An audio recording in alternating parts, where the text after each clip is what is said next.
Please welcome Dr. Nalyn Marcus from Bethlehem, Pennsylvania. Thanks. How's everybody doing tonight? So I thought it might be easier if I talked to you like we were just having a conversation. Two of my favorite visits are visit number 1 and visit number 2 because I get to teach and I get to talk. I used to get in trouble for talking in school. Now I get to talk. Visit number 1, I'm getting a lot of information from the new person, hopefully has been referred in, and I always ask, who can we thank for referring you to our office? And we find out that it's been word of mouth, and that's always a good thing. I have a little ad in a church bulletin, but pretty much it's all word of mouth. And so they come in and they fill out some paperwork online, and they bring that into us. And they get to be introduced to the office and get shown our lending library and get brought in and show where to park their car. They get brought in and have a brief orientation that's on video. And then they get to meet me, and I walk right in. They say, when the video's off, the door will open and the doctor will walk right in.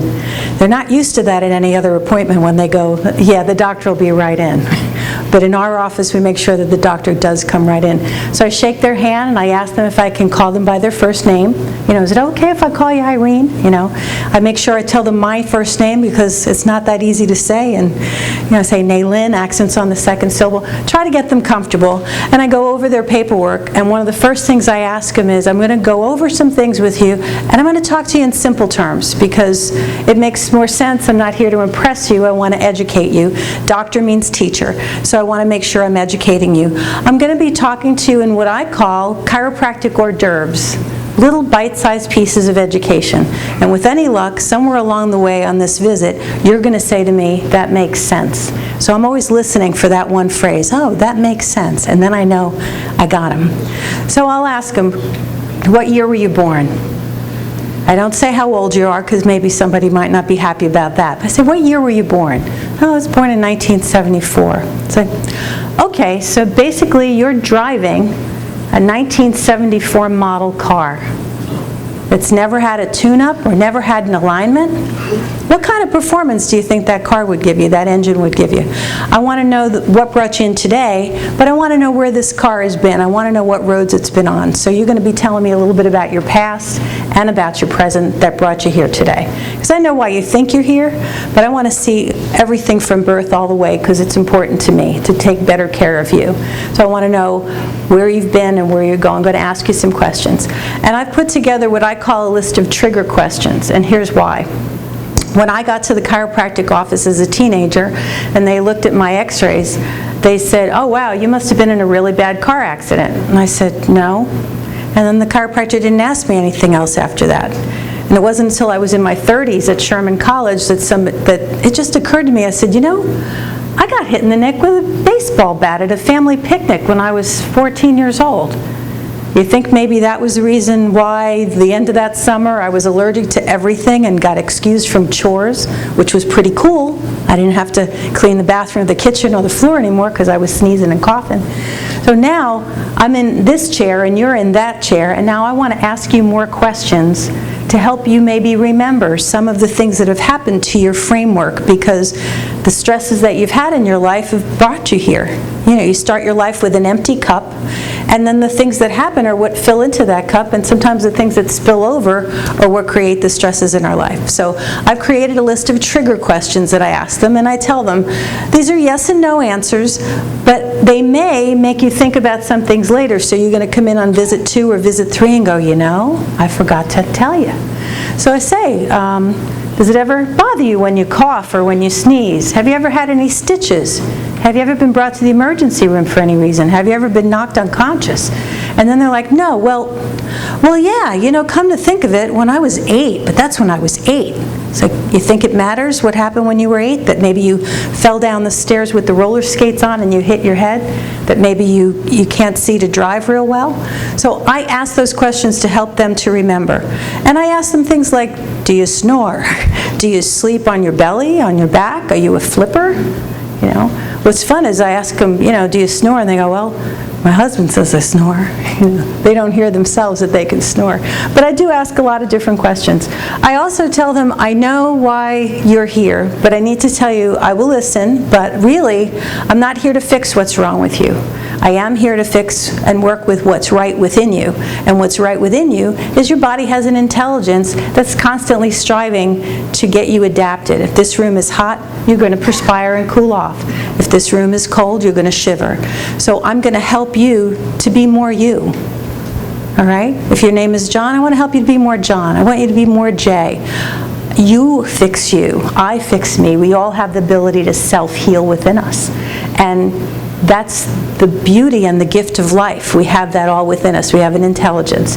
So I'm going to make sure that there's a good flow going on from the brain to the body and from the body to the brain so that you're expressing more life or more light.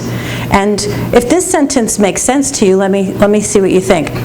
The sentence, dentists look for cavities, and if they find a cavity, they fill it, and then they teach you about dental hygiene.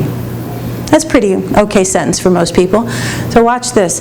Chiropractors check for subluxations, and they correct them with an adjustment, and then they teach you about spinal hygiene. Okay? Now, sub means under, and lux comes from light or life, and so a subluxation is living in less light. Would you want to be less light or more light? Okay? So we all want to live more brightly, so a subluxation is something we don't want to live with.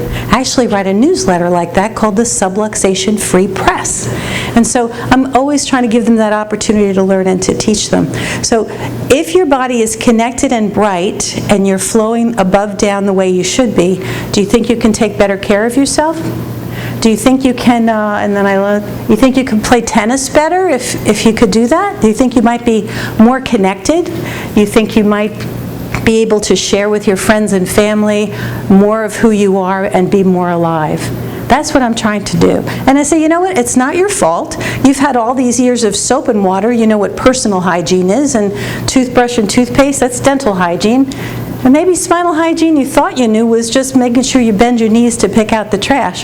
As I get to know you better, I want to see if I can give you some more tools to take better care of yourself, because I'm only seeing you in my office for a couple of minutes for an adjustment, but I want to see if maybe you can take your information in the rest of your life in 24/7 and take better care of yourself, and then take better care of your family, and maybe better care of your community. You see, I really should tell you something too. I walk my talk. I get my spine checked for subluxation every Monday morning so that I can serve the right way. So I do believe in it, and I've been getting my spine checked since I'm 13, 14, and now my mom wishes that she would have had us all checked when we were little. As the oldest of 5 girls, you know, there's a lot of things that can happen, right? So I make sure that I try to make a connection with those people. I try to find maybe what music they're listening to. So if you're listening to hip-hop, I want to try to talk chiropractic hip-hop. If you're listening to reggae, I want to talk to you in that music, and classical, and country. But I find that place. If I don't find that place, I find that static, and then they don't get the chiropractic message. And I tell them, you've got a bathroom cabinet, and you know that there's things in there.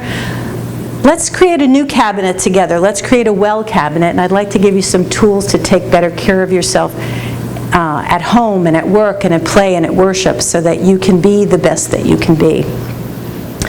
I also use another metaphor, and we talk about how if we've been to high school, we usually had a locker and a locker combination. Everybody's got a locker combination, and there's maybe 36 numbers on there. I might need 3 or 4 numbers to know how to unlock your spine when I find that the vertebra is out of alignment. I need to know the sequence, and I need to know the order so that I can unlock you. So everybody's different, and how I check you is not how I check you. How I check my mom is not how I check my dad. So everybody's different, and sometimes people get adjusted even sitting up. Some people are ticklish, So we check infants, we check elders, we check everybody in between. We want to make sure that as long as you have breath in your body and a pulse, you should get your spine checked and tell other people about this, because in this office we work with hands and heart, and I like to think I'm good at 2 things. I'm good at getting results, and I'm good at educating. And that's the message that I give in my office around visit 2. So thank you.